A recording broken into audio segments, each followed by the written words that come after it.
যে আমরা 15 মাসে কোনো দুর্নীতি করি নাই, আমাদের চাঁদাবাজির কোনো রেকর্ড নেই, মানুষের দখল করার কোনো রেকর্ড নেই, এমনকি আমাদের চরিত্রের ভেতরে সিগারেট খায় এরকম মানুষও নেই।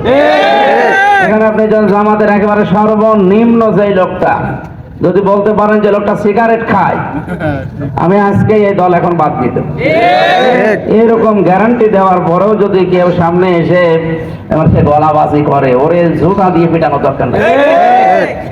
যাদের রাত 9টা 10টার পরে ঠিক মতো মাটিতে পা পড়ে না, তারাও যদি এসে আমাদের সাথে চ্যালেঞ্জ দেয়, আমাদের আদর্শ নবীজির আদর্শ।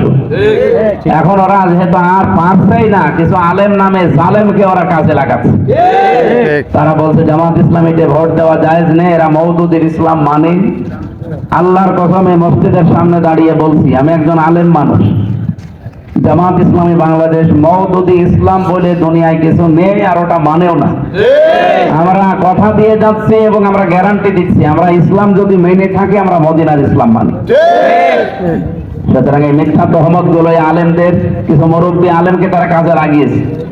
এই সমস্ত কথাবার্তা শুনে অলরেডি আজকে প্রায় 300 কওমি মাদ্রাসার আলেমেরা তারা জামাত ইসলামী বাংলাদেশে অলরেডি আজকে যোগ দিয়েছে, আলহামদুলিল্লাহ।